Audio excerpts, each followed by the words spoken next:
Good afternoon, everyone. Thank you for being here. My name is Monica Ramirez Montagu, and I have the honor and the privilege of serving as the Executive Director for the Parrish Art Museum since June 2022. Today is a particularly special day at the Parrish as we officially launch our new partnership with Glenn Fuhrman, the founder of Black Art Foundation, and Black Arts Foundation Director John Ryder and their team. This partnership represents an exceptional alignment and synergy between our organizations, our missions, and our shared vision of making the most relevant developments in modern and contemporary art accessible to our communities, that include the New York City community, and we serve the east end of Long Island. Our growing relationship with Black Art Foundation is not only a true joy. The Black team is an outstanding and remarkable partner. It also strengthens the Parrish's ability to continue elevating the caliber of our programs year-round, serving our local audiences while simultaneously advancing the broader field of art. Black's remarkable team, which also includes Caroline Cassidy, Madeline Phillips, and Risa Daniels, provides essential resources, expertise, and a shared vision that elevates our curatorial and educational work alongside them as our visionary peers and equal partners. Today, this partnership has materialized in this remarkable exhibition, which was first envisioned by Glenn Fuhrman and then was taken on by Jack Shear, president of the Ellsworth Foundation, John Ryder, director of Black, Scott Hutchinson, the Black Art Foundation Associate Curator for Contemporary Art at the Parrish. Thank you to our group of eminent curators for this extraordinary effort and for this heartfelt exhibition, about which we will hear more from Glenn and Jack. But before that, I want to extend our appreciation to the Ellsworth Kelly Foundation and also the Ellsworth Kelly Studio. Here at the Parrish, I would like to thank our board of trustees, our curatorial department, our magnificent art handlers, and the entire Parrish team, from the front desk membership to catering, who made today's event, which we are expecting on house, possible, including our cocktail reception following this talk that was sponsored by Elegant Affairs. So without further ado, I would like to pass the torch now to Glenn. Glenn, thank you again for this inspiring partnership with the Parrish, and Jack Shear, thank you so much for this magnificent exhibition, which we proudly launched the Black Partnership today. Thank you so much.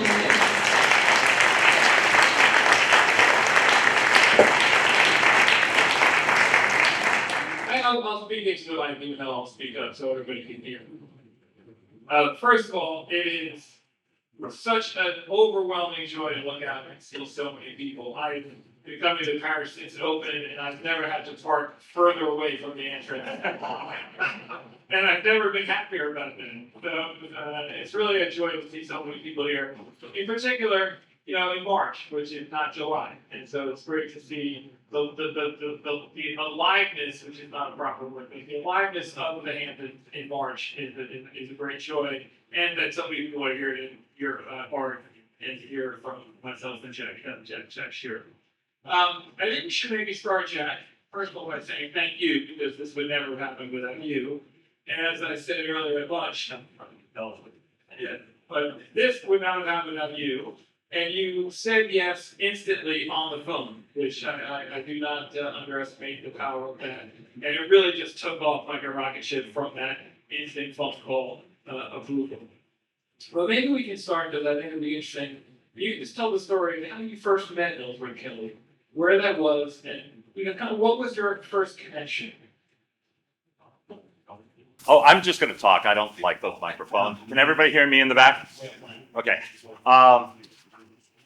We met. I grew up in Los Angeles. I was on the art scene in Los Angeles since I was 15 years old, coming to the Monday evening events that they had every month in the summer at La Cienega Boulevard, going to galleries, going to museums. I was really hooked on art from a very early age. So when I was 15, I would go in and I'd go to all the galleries. I went to Gemini GEL, which is a printmaking facility. I don't know if people are aware of that here, but an amazing print community out there, and they had amazing artists that were participating in the program there. Because I was only 15, I would go in and I wouldn't get the little special things that they gave to all the people that bought art, actually. So I loved Gemini. Okay. So the owner of Gemini, Sid Felsen, was a photographer, and he photographed a number of artists while they were working in the studio. He photographed them working. He did portraits of them. And he became someone that came to the black and white photo lab in Hollywood that I was the manager of. Wait, at 15 years old, you were managing a photo studio? No, sorry. There was a gap in there. Okay, got it. This is when I was about 28 years old. I mean, I'd worked in the lab for about 5 years. Child labor law, right? I'm glad we cleared that up. Keep me honest, okay? Okay, I like that.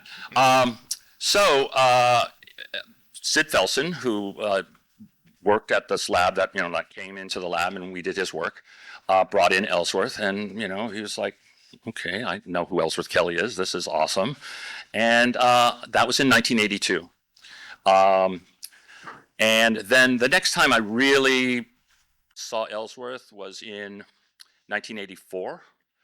He had a show at Margot Levin of his work, and he came into the gallery and he said, "Jack, would you like to go to lunch?" And I said, okay, and we went to lunch, and like sparks flew. It was great. I mean, we talked about art, we talked about life. It was, I'll never forget that lunch. A funny little story is he said, "Do you like my abstract work, or do you like my plant drawings, lithographs?" And I said, "The abstract work, of course." And he said, okay. About an hour later, 2 prints came over. One was a plant lithograph and one was an abstract. And so I took the other one back at the end of the day, and he said, "What are you doing here? I didn't want anybody to know that I was giving you a print." And so it went from there pretty nicely. I think we did, first of all, you have to remember, this was in the middle of AIDS in 1984. So meeting someone was a little tricky. But we hit it off, and it was great. I happened to know that he was going to Doug Kramer's on a Friday, and I'd gone to his opening on the Thursday night, and I called up someone and said, Ellsworth didn't call me and said, it was really nice to see you there. Da, da, da. I thought he would, and he didn't, and I said, give me the number. And Doug Kramer answered the phone, a collector of Ellsworth's work. He's Dynasty and Love Boat, the producer of Dynasty and Love Boat. And I called this number, and he was getting a house built. Michael Taylor, I think, was doing the house. And I got a call, and I called, and he said, I said, "Is Ellsworth Kelly there?" And he said, "Who is this? I don't have this number. Who is this?" And I said, "Jack Shear, can I talk with Ellsworth?" And so I said, "Ellsworth, why didn't you call me? I thought, I thought you were going to say hi, and, it was good to see me." And, and he said, "Well, I don't know, you were there with a woman and you abandoned me." And I said, "I went to work." So this is classic Ellsworth. He called me 2 weeks later and said, "I can't find anyone to go to St. Martin with me. Would you like to go?" So romantic. Let me ask you a question, because you were with Ellsworth in those early days, and one of the things that is fascinating about Ellsworth is just literally the way he sees the world. He will look at a skyline, and he doesn't see the skyline. He sees the negative space of the blue sky around the skyline. He'll look at a crushed pack of cigarettes on the floor in the street, and he doesn't see a crushed pack of cigarettes. He sees a rectangle and a trapezoid in different configurations. When did you first recognize that Ellsworth saw the world differently, and has that affected how you see the world? Of course it has. And in fact, so much so that I do a lot of portraits and a lot of nudes. And Ellsworth said, "Give that up and start just doing architectural photography." No, once Okay, let me just tell a little bit about the photographs. Ellsworth always had a problem with people looking at the photography that he's done. He didn't want anyone to think that he was a photo abstractionist. And if you read the label, which is very nicely written, he wanted to use the photographs as an aid to thinking about how he saw the world. But what has happened since his death and since the publication in Aperture, there's a number of times, he always included his photography, so he always thought they were important. But I don't think he realized how people who look at Ellsworth's photographs uh, come away saying, now I get it. Now I understand. When you start looking at the negative shapes, or like a big black diagonal, or you see, um, some kind of amazing thing that you've never seen before. Uh, and people all of a sudden understand the work. And he was sort of opposed to it. I think what happened there, he had a show of his early work with some drawings. He would go back and he would document the stone wall that he had photographed, that he had drawn, and go back to get. People said, well, look, he just abstracted from that photo instead of the other way around. And he got really upset by by that. And he had a love-hate relationship with photography. So let's just say that. But do you remember the first time you saw something that he looked at it in a different way than you had expected it? Well, I mean, it was just the way he saw. I mean, in a lot of ways, he had a wonder about the world that like an 11-year-old has. And it's amazing that I'm saying amazing too much. Sorry, cut amazing. Okay. Um, he would look at, like what you were saying. We were sitting outside the Chateau Marmont, and he was looking up into the hills, and he said, "Look at that shape." And it was like, there were like hundreds of shapes. I mean, and he goes, no, that shape there. And it's like, wait, which one? And we would do that over and over again. I mean, I've come to realize that lot of my photography is impacted by his vision and how clear he saw the world. When we wanted to do this show, we had this idea of 8 decades pretty much right from the beginning, and we really wanted to represent the breadth of a career. And it wasn't going to be a retrospective. It was going to be pared down. It was going to be a smaller number of works, but it was going to cover a lot of ground. You know, Jack, you had an incredible curatorial eye, and the show started with many more works than ended up at the final exhibition, and yet it is more clear than it was with more works in it, which is I think a sign of a great curation. Can you just talk a little bit about the selection of the work and kind of what you wanted to achieve, what you wanted to include, and what you didn't think was maybe as important to include? Well, I think we'll cover a lot of that when we see the. Here's a perfect example of something I wanted to talk about, Great. which wasn't going to be included, but I actually. I mean, this was only not included because I had no idea it existed. It's freaking spectacular. So Ellsworth did this at the Boston Museum School in 1947 when he was there, and he painted from the nude, he drew from the nude, and I thought it was a way to let people understand that the works didn't spring out of nowhere, that he was classically trained, unlike a lot of the minimalists in the world who were university trained. He went to art school. I mean, that's a little dig on the minimalist, but I'm sorry. And I think that he loved it. I mean, he really did. He had teachers that taught him how to draw. His lifelong way of seeing plants. I call them plant portraits. There was a show in Paris 25 years ago that was Ellsworth Kelly and Henri Matisse and Ellsworth Kelly. And people said, "Oh, that's great because their work looks they look the same." And it's like, no, they don't. They don't at all. There are rare times when Matisse actually creates a plant portrait, which means that he doesn't make a statement with that it's sort of a metaphor he has open forms. He's not actually drawing what he's seeing. He's like intuing the plant. Um, so I like the idea that Ellsworth puts in, like you'll see with the calla lilies in this exhibition. The texts are incredible. I read them for the first time today. They are spot on, and I think that they really give you an idea of how he was creating the works and what he was. There are quotes. I mean, I really wanted to come in like, oh, here's this quote and here's this quote. But I think if you read them, and maybe you'll have to come back. Sorry, but there's a lot of people here. I think his drawings. Were we talking about drawings? Yeah, we're just talking about the works in the show that cover the 8 decades. Oh, okay. Um, it's hard to say why I picked what I picked, but uh, I also want to say that Scout Hutchinson is amazing. She was there curating right next to me, giving me opinions. I left. I'm going to tell this.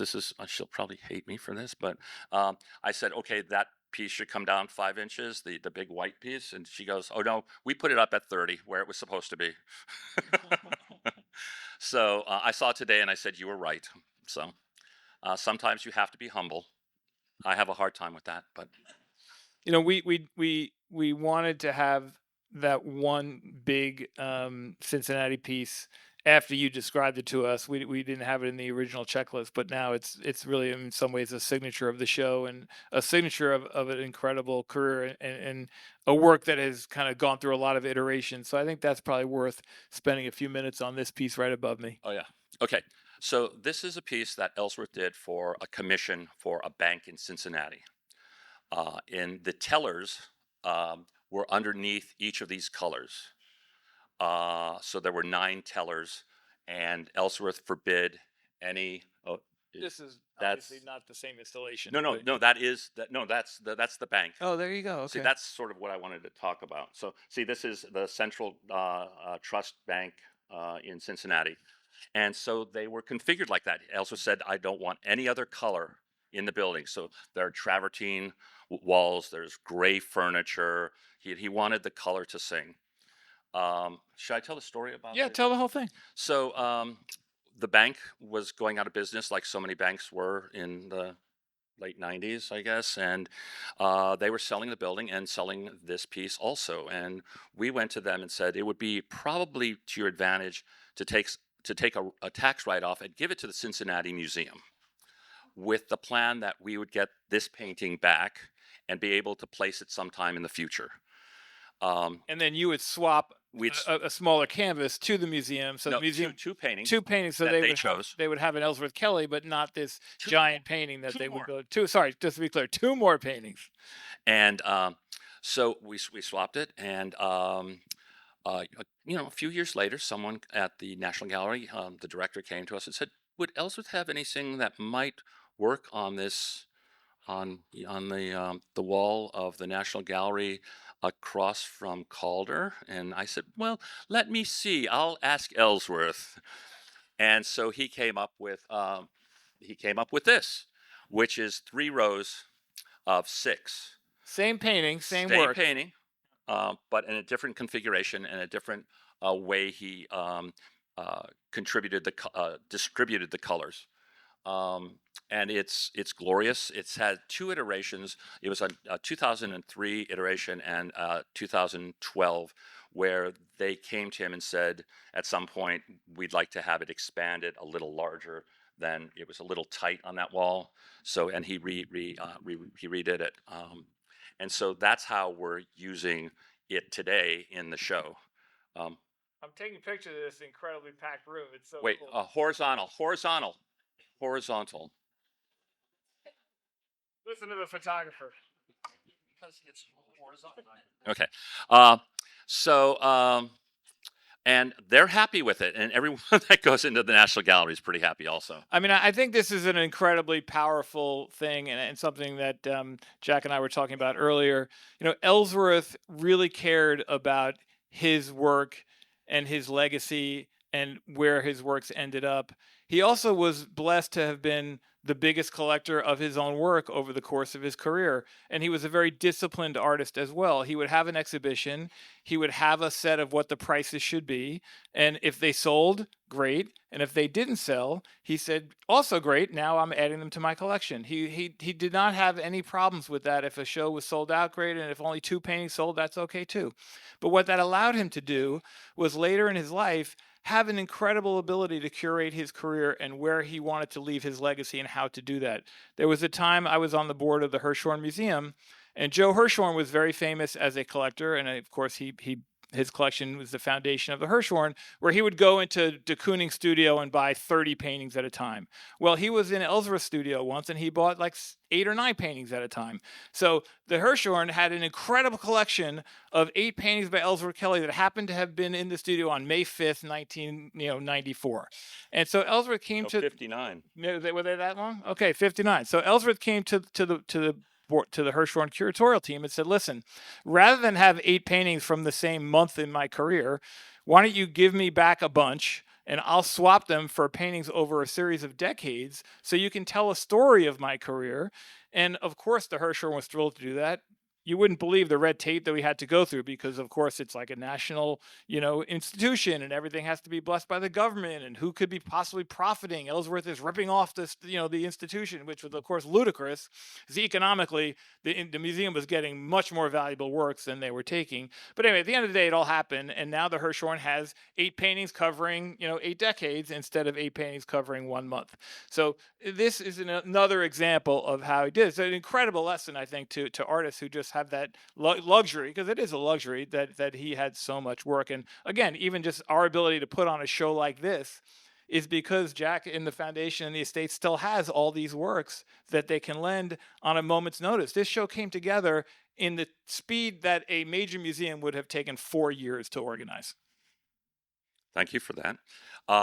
Let me just tell you one story, which is, I think, indicative of what you're talking about. Ellsworth had a dealer named Sidney Janis, and the Tate Gallery came and said they wanted an early painting of Ellsworth. It's 64 panels, it's colors on a grid, and they came and the Tate wanted to buy it. And Ellsworth went to the dealer and said, I would rather, first of all, he wanted to be in America. He wanted this painting that he had produced in 1951 in Paris, and he wanted it to be in America. He wanted it to go to the Museum of Modern Art. And he said, I would rather, this is in 1970, he said, I would rather give it to the Museum of Modern Art than sell it to the Tate, because it doesn't belong in the Tate. And that's what you're talking about. I mean, I had Glenn close his ears earlier. He would rather cut out the collectors altogether and just give to museums. I'm not offended. Okay. So one thing that's interesting, and you talked about the museum, and you talked about the bank, and Ellsworth was so focused on there being no color in the room. And Ellsworth has this incredible history of doing these incredible black and white shows, and you curated a show at the Flag Art Foundation with us previously of just the black and white paintings. Can you talk a little bit about his oscillation from black and white to color and back, and how he thought of that? That's interesting. I mean, he always has had this kind of idea of shadow and light, or an object and shadow.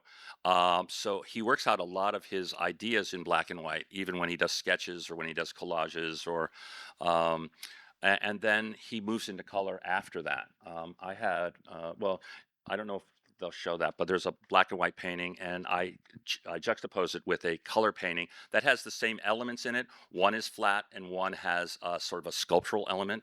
I think people don't understand that Ellsworth's work functions a lot within the parameters between painting and sculpture. There's Ian Barry here, who did the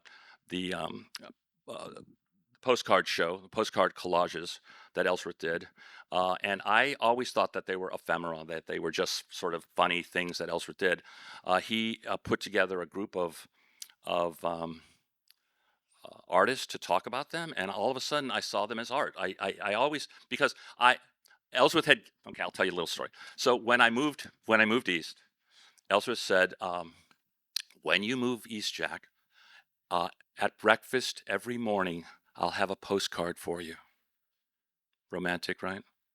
It lasted a week. Um, but that year, 1984 is when we met, was probably the most productive year in postcards they ever had after that. So I think I feel a little proud of that. And that book is available.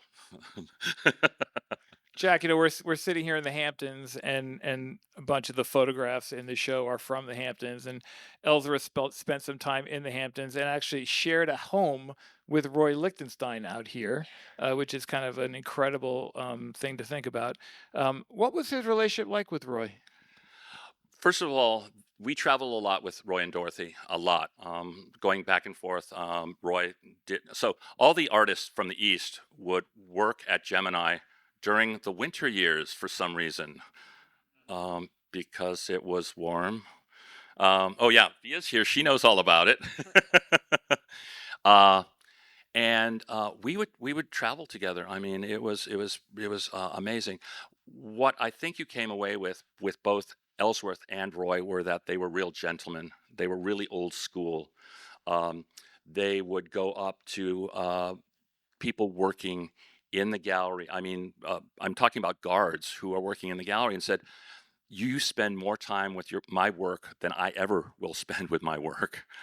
And talk to them about it, and wanted them not to be negative or not to like hate the art that they're standing in 8 hours a day and looking at, but to sort of understand it. And I think that summarizes the kind of person he was. I mean, he wanted to educate he wanted to educate people. He wanted to make them see what he was seeing. And some of the times we would go back and they would thank us, and they were ambassadors of Ellsworth's work. It was very sweet, and both Roy and Ellsworth were gentlemen, like amazing, just old school gentlemen. You're an artist also, and you come out here quite a bit. What is it in your mind that has drawn so many artists to the East End? Um, well, it's like being in the Midwest, but having an ocean on one side of you.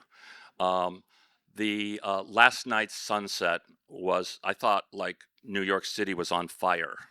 It was so beautiful and so red and orange. Oh my God. I think that. Maybe New York is on fire. I think that was a phone ringer, believe it or Oh, not. oh, okay. No, it sounded like the Twilight Zone. Yeah. Um, so I think the flatness here has a real quality that people don't sort of get. I mean, growing up in California, I never understood it. We have the oceans there, but they're next to mountains. There's very few areas. There's a few areas like up near Santa Cruz or down by Santa Barbara that are flat, but they have the sunset and not the sunrise. Um, but I think, and people talk about the light, but I think people don't talk about the air. The air, the moisture in the air here. I think when you talk about vegetation here, it's because this constant kind of uh, moisture that comes in off the ocean. I mean, we have it. I don't know if any of you guys know this or care, but redwoods, how do they get their water? They don't get them through their roots. They get them through the leaves. The water comes down in the fog and creates water in the leaves, and it brings it down to the roots, because the water could never reach the roots because they're too tall. Isn't it? I just found that I find that fascinating, but that's me from being a Californian. Sorry. So the other thing about Ellsworth, he had a lot of relationships for a very long time, and he was good at maintaining long relationships. And you met him a long time ago, and he was friends with a lot of artists. He worked with Gemini for a long time. He had a very long relationship with Matthew Marks. What was the nature of that dealer relationship that was so successful?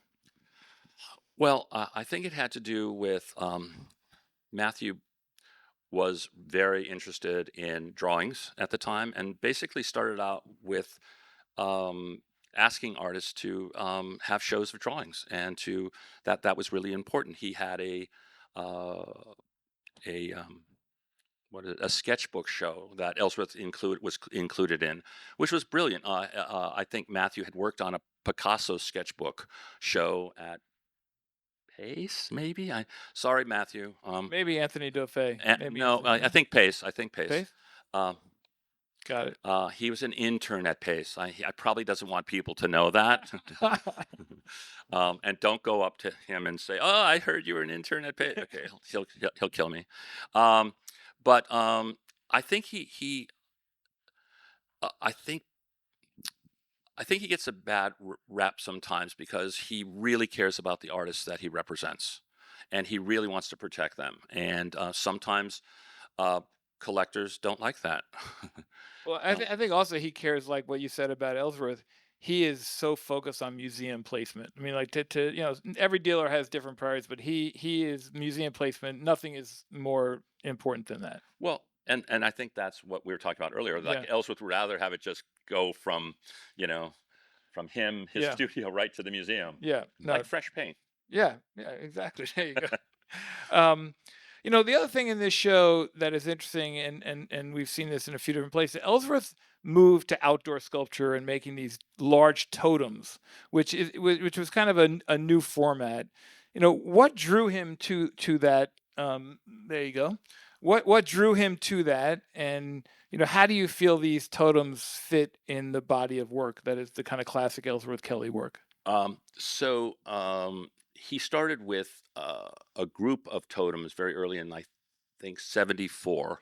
Uh, there were 6 or 9 aluminum and 6 or 9 cortin pieces.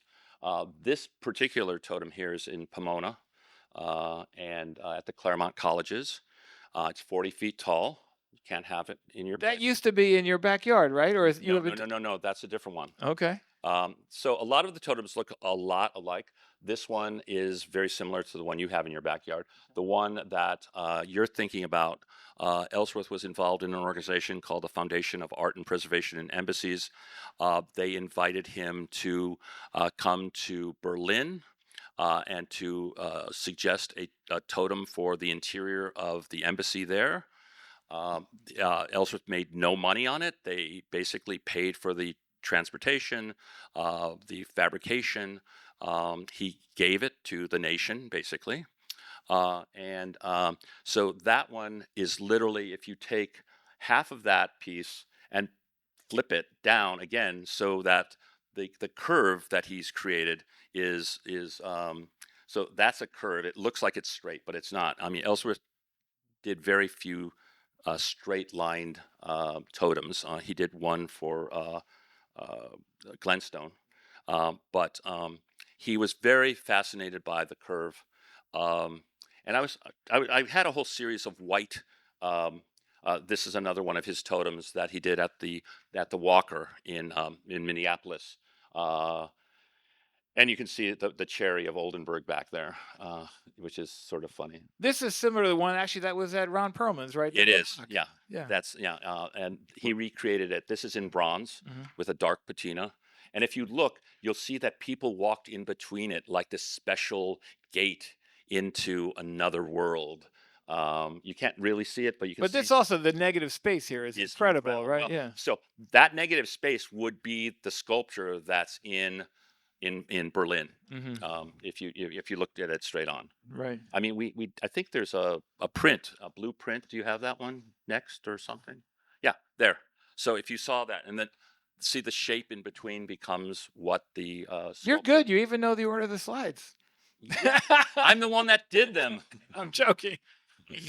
um, so that is amazing. Would there have been anything you wanted to include in the show that we either took too long to borrow or we couldn't get access to, or Yeah, of course. I mean, what works would be additive? What one piece? Well, I think the Window Museum Modern Art, which basically is one of those pieces that becomes in between sculpture and painting. Ellsworth was in the. There it is. There he is with it on this side here. And what he did, it's a reconstruction of the windows that are in the what's it called? The what? Yeah, the yeah. So there, she has it. Okay. Um, and he saw this window, and he said, I can use that. I like that. He was fascinated by windows. He was fascinated by water. Um, and that's what he did in um, in Paris. He went to Paris. There's a little quote about he goes to Leger's studio as wanting to get a.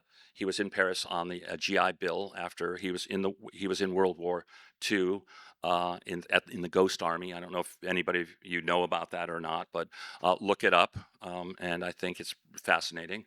Um, but he was there after leaving school in the Boston. He wanted to go to Paris. He loved France. Um, he said he was there at Leger's studio, and Leger was looking at a photograph of that painting. And in French, he said, "Why doesn't he go back to Boston and blow his bugle?" And and Ellsworth was so like he asked somebody that was like, what did he say? And he got red and ran out of they used to call Ellsworth said they used to call him the artist that doesn't speak. He was very shy. When we met, people said, I don't know what you did to him, but he's talking all the time now. um, You mentioned Leger's studio. Ellsworth's studio was very specific.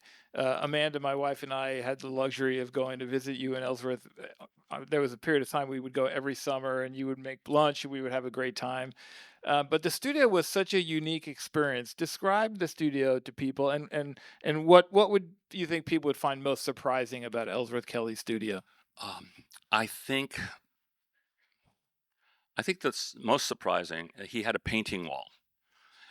He did not paint in pure light. I mean, or natural light. I think that would be the most because what happens when you're painting large areas of color, especially it starts out white and you can actually see what you're painting.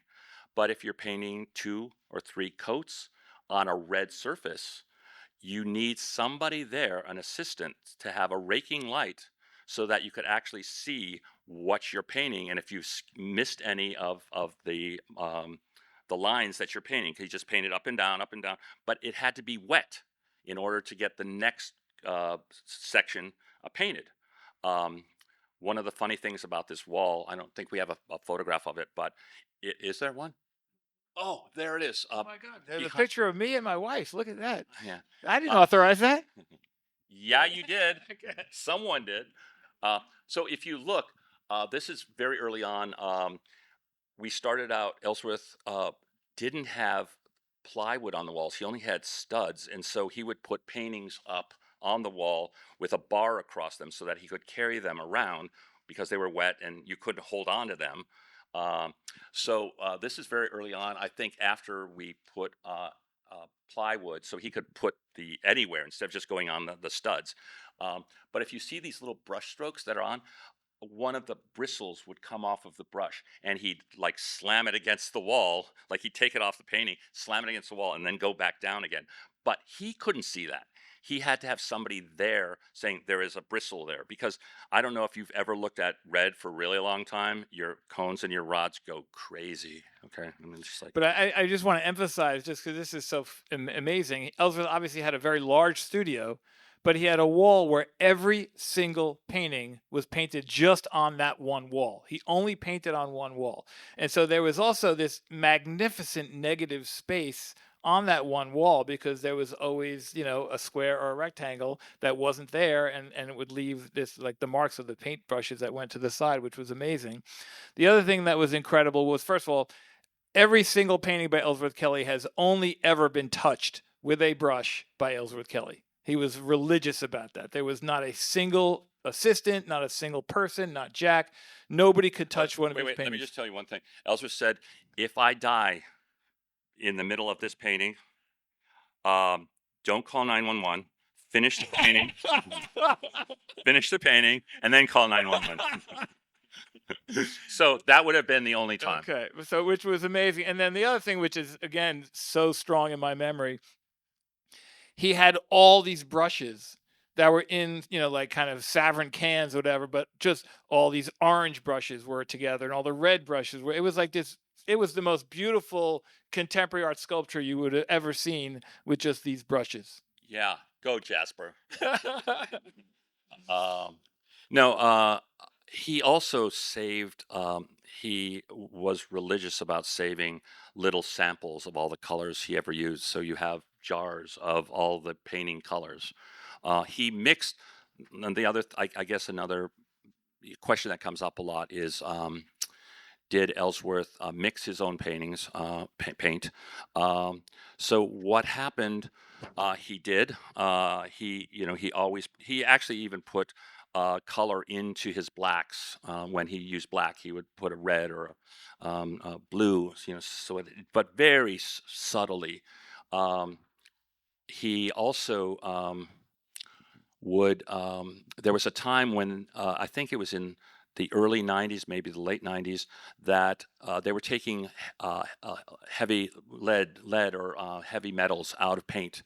And all of a sudden, where he used to put some white into black to make a grayer palette, they weren't mixing; they were separating. Like the white that he was using and the black that he was using, it just would separate. And he was going crazy. And he called the paint companies. They couldn't do anything. I think we looked.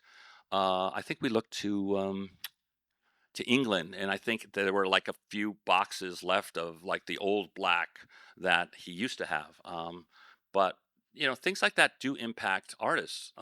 If you can't get the materials that you used to, and you worked with these materials since you also he was very frugal. I mean, there are little paint tubes that he would have a little roller, and he would get every single drop out of the tubes. Unbelievable. The other thing is that Ellsworth also the way the colors he used acrylic for a very short time when it came out in the 60s, like I think for 2 or 3 years. Then he lived with them and he said they look plastic. He said I don't like the way they look, and he went back to oil. But it was a fad. Everyone was using acrylic, and it dried quicker, and there were advantages to the acrylic. But he said it looks too flat. It looks too plasticky to me. It doesn't have any depth or life to it. And I think he regretted it. I think in a way that he had used the acrylic. But yeah. Talk a little bit about what you're focused on now, and I think you have a lot of responsibility. It's not easy, especially with how much care Ellsworth put into his work and where it ended up and how it was how he was viewed. What do you spend your time on? What is the mission of the foundation? Give us some color on that. Well, we created the foundation in 1991. I met Ellsworth in 1984 and moved up in 1984. And the whole landscape of the art world back then was different in a way. Ellsworth not having a partner or heirs, he definitely did not want his family involved with his art in any way whatsoever. Um, I think I'm as I said earlier, I consider myself an artist wife.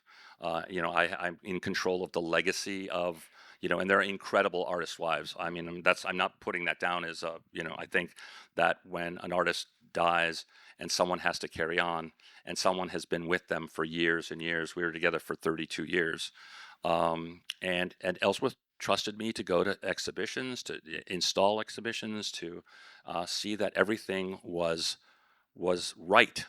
That's something that he would want, and we had endless conversations. And he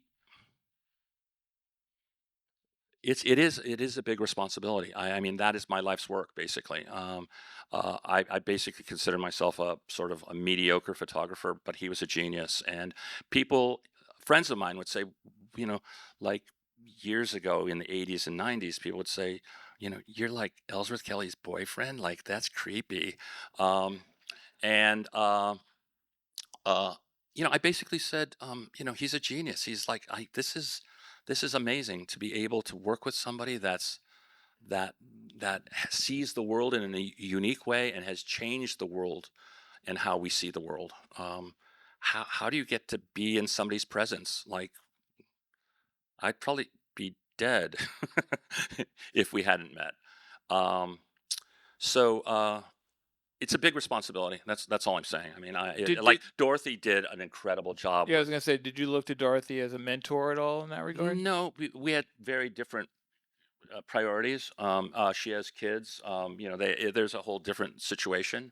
Um, and I just saw it. It's called the Liechtenstein Theater. I just saw it up there.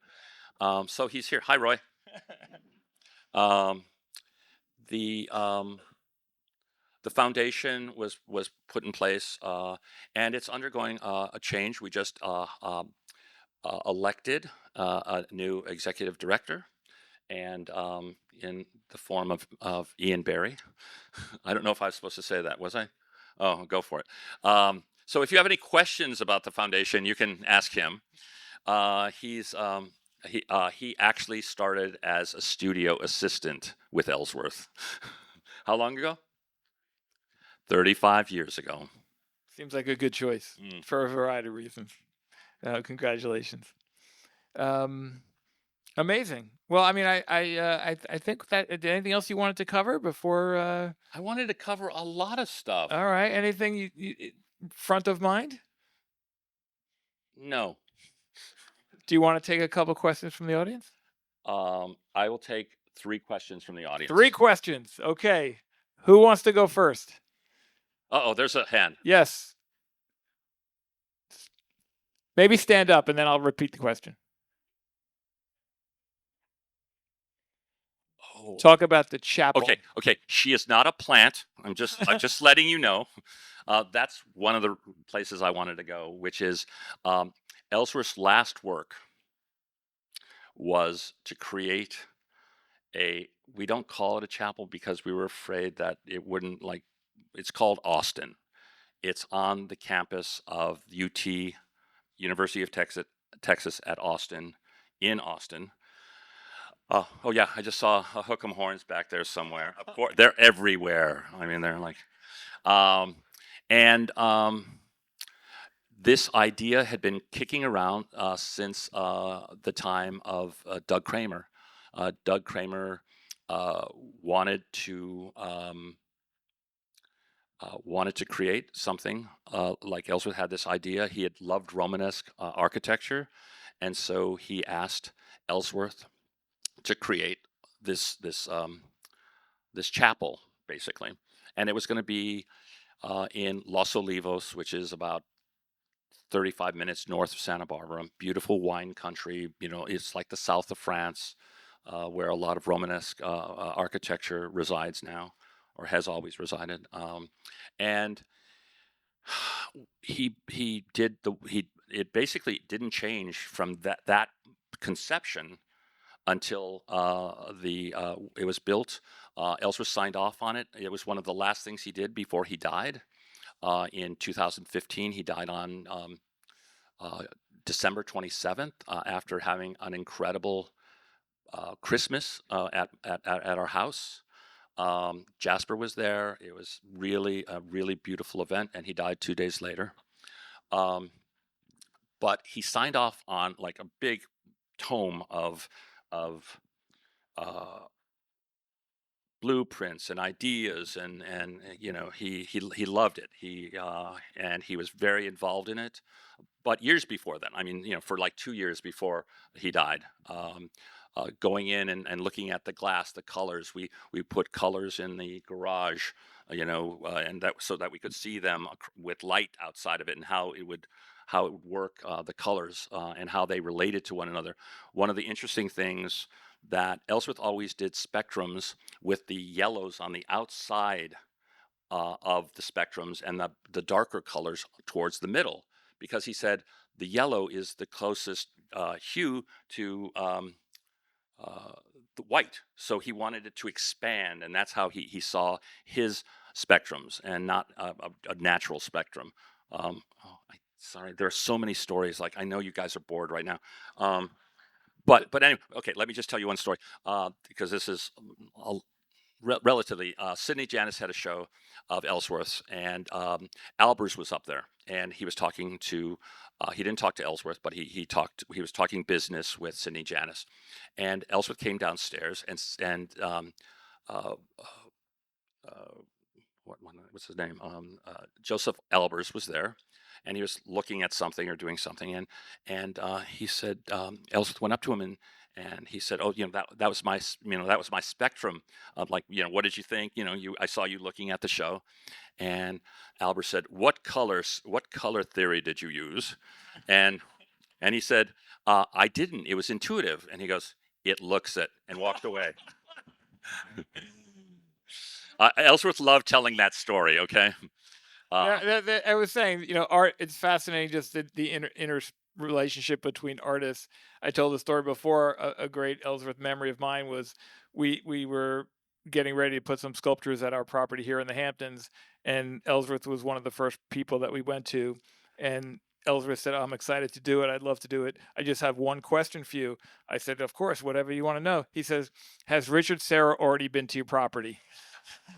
And he says he always takes the best spots, and so we made sure that Ellsworth got the first spot. So the chapel had been kicking around a lot. Some Europeans were interested at some point. Well, I should say that when two things happened. One is that there were blank walls in the chapel originally, and it was going to be uh, basically dirt floors. It was going to be very much like you would go to a Romanesque church or chapel in Europe. And then Ellsworth said, Doug has a lot of Warhols and Bosques, and like, I should put something on the walls." And so he created Stations of the Cross. The other two, maybe three, the two are famous, are the Rothko Chapel that has the Stations of the Cross, and the Barney Newman Stations of the Cross. I guess Ellsworth was the first non-Jew to do Stations of the Cross. Um, uh, um, uh, and so anyway, he put he wanted he wanted to make it even more intense than it was. He wanted them done in black and white marble, and then he was going to sink them into the walls so that he couldn't take them off. And so the final thing happened with Texas came to us and said, "We would like to do this chapel that had been kicking around." Ellsworth definitely wanted a non-denominational. Actually, Notre Dame came to us and wanted to do it, but they wanted to do it in brick. Ellsworth said no, and they wanted to have it consecrated as a Catholic church, chapel, whatever. And Ellsworth said no, it's non-denominational. I want, I'm very that it has to be that. It can't be, one religion or another. I think similar to the Rothko's, that kind of idea that he had.